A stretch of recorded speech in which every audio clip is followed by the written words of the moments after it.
concentration camps! Close concentration camp! Close concentration camp! Close concentration camp! Stop the genocide! Stop the genocide! Stop the genocide! Stop the genocide! China line, people dying! China line, people die! China line, people dying! China line, people die! What we want! Freedom! What we want! Freedom! Free for Uyghur! Free for East Turkestan! We want freedom! We want freedom! We want freedom! We want freedom! China terrorist! China terrorist! China terrorist! China terrorist! Stop the genocide! Stop the genocide! Stop the genocide! Stop the genocide! Stop the genocide! Stop the genocide! Free for Uyghur! Free for Uyghur! Bevrijd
Blood second China! Blood second China! Virus China!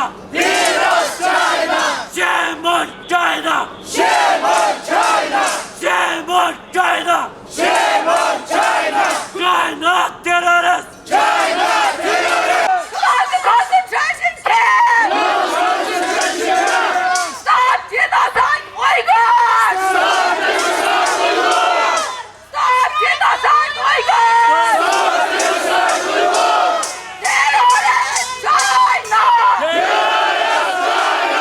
Vatan saatine fida!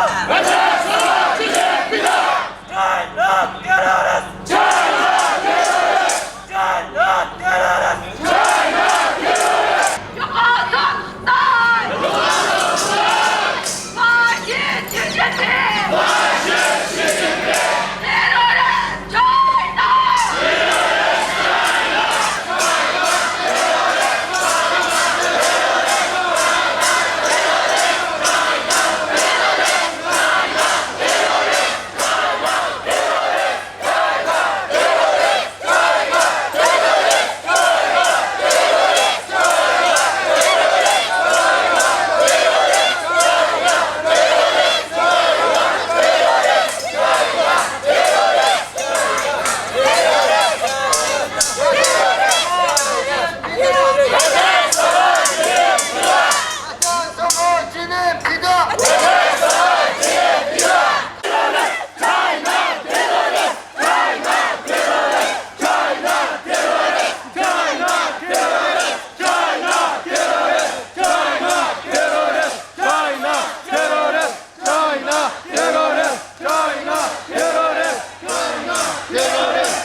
Ik herhaal, deze demonstratie dient beëindigd te worden op last van de burgemeester van Den Haag. Indien u dat niet doet, bent u strafbaar en wordt u aangehouden. U dient zich allemaal op ordentelijke wijze in de richting van de Scheveningseweg te verwijderen. Bizge hozir dardimiz bizdan chiqmaydi. Ammo bu ish albatta ba'zan qarindoshlarimizning beshiga ba'zan jinoyatlar otilib qolishi mumkin oldimizda. Bu chiqadi bu ishlar. Ammo buni inshaalloh hammamiz birlikda, hammamiz o'rtaq maslahat bilan inshaalloh bu ishlarni orqasidan chuqur chiqa olamiz.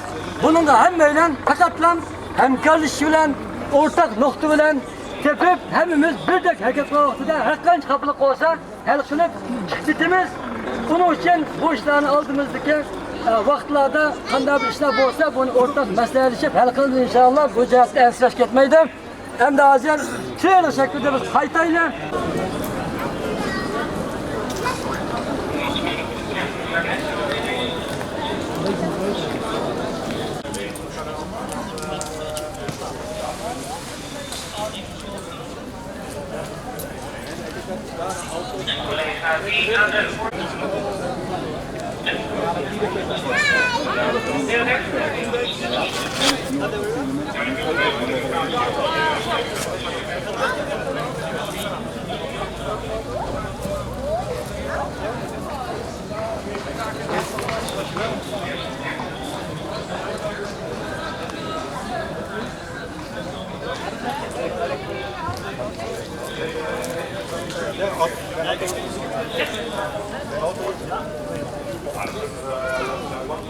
Ja,